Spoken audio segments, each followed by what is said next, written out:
At EFx India 2025, innovation takes center stage as we gather over 700 of India's brightest engineering minds. This three-day festival is not just about competition, it's a vibrant hub for collaboration and learning. With masterclasses on cutting-edge topics like biomimicry and sustainable engineering, students gain invaluable insights directly from industry leaders. Maria Cardwell from Boeing emphasizes the immense pressure on young engineers, but that's where resilience and creativity thrive. Dr. P. Shamaraju highlights the need for an entrepreneurial mindset, urging students to become job providers rather than seekers. ASME Foundation India is dedicated to bridging the gap between academia and industry, empowering the next generation through education, mentorship, and innovative ideas. This is where the future of engineering ignites, and the journey to groundbreaking solutions begins. The next era of Indian engineering is here, driven by the ASME Foundation, India's mission to bridge academia and industry. Imagine a world where education inspires innovation.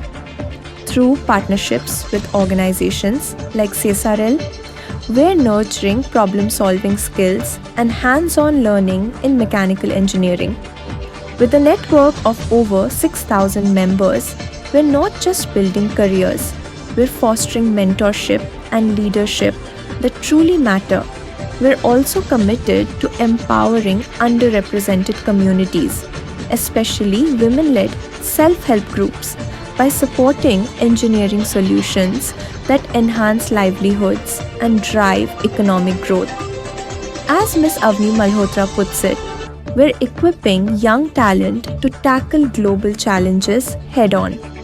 Dr. Narayanaswamy KS emphasizes that real-world problems need professional solutions, and ASME's dedication to engineering excellence is making a tangible impact.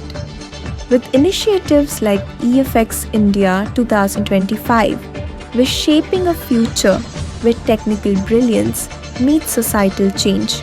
This is not just engineering, it's a movement towards a better tomorrow. To functional prototypes, you'll see them around when you are seeing the very innovative designs of vehicles speeding on the tracks, or the ornithocopters flying in the safe space, carrying certain payloads, performing certain tasks.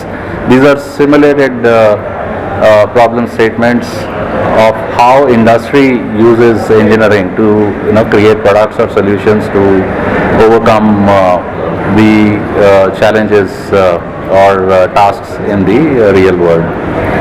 So these students are made to perform and then create, design, fabricate, assemble, and then operate these devices which they have created, to get a very close feel of what engineers are supposed to do and what makes and what breaks in engineering. So they learn while doing that. That ASME does. So ASME has a foundation also in the US, but in India we are curating it and building it little differently. We are carrying on some of the programs that are related, as I said, related to education, related to creating inspiration for creating new innovations.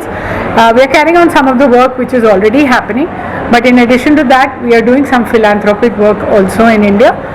We are looking at underserved or underprivileged communities. So we are working with children in a Super 30 model, where they are looking at engineering as an option, but they come from very economically challenging backgrounds. So we are helping them to understand what life is going to be like as an engineer, and also to explore what are the various avenues of engineering available to them. We are also looking at hardware innovations which have been made, which are relevant and important for people who come from the underserved communities, especially empowering women. So we are working with 20 self-help groups in Bihar, where we are giving them this innovation which elongates the shelf life of vegetables and fruits, so that the women can earn more money from that innovation. We are continuing with the education programs like the EFx you are seeing here. Sir has told you a lot about it, but I can tell you that more than 10,000 students over a number of EFXs, about 30 regional and the national level EFXs have been organized, and more than 400 institutions have participated in these EFXs. So they've given exposure to more than 10,000 students as to what to expect once they are really on the shop floor where they are looking for jobs and what is to be done with them. In addition to that, our community is organized into sections. So we have student sections, which we've got 140 student sections, which are in various colleges all over the country, and they're also organized into professional sections, which are state-wise.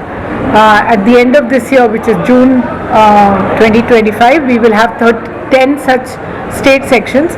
So the state sections largely consist of academia and professionals working in that state who come together to discuss and network with one another. They manage to solve problems, they support the students, and all students are also members of the state section. Leave even a single stone unturned for the benefit of my children who are studying here.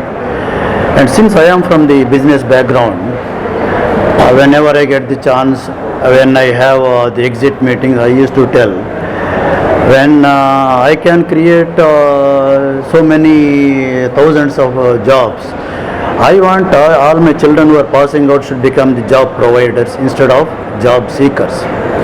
Even though every year we are placing almost 4,000 students in different companies, and if the such programs happens in the university with where the research, academia and the industry is collaborating and giving so much of practical experience and exposure for the students, I hope what I am dreaming that I have to produce the job providers. At least some percentage of students will look into that, think about that. And here in REVA, I always say, students comes with any demand, we are ready to provide. And I have to thank ASME and both of them for giving us the opportunity here. And this is not easy to do such programs like this. And I hope my team has taken care of all the students who are staying in the hostel or attending from various places. This is what I want always. We have to give the exposure to students, and I insist that since we are also having projects from even from scratch to plug and play, I can say we have very good clients. I can say for 500 Fortune companies also we have as our tenants, and I asked them to ask our directors to go expose the students to practical experience. That is, hands-on experience is important, and that is happening in REVA if I am not wrong. And this type of exposure is even add into their not only education in the classroom, lab, even at the projects.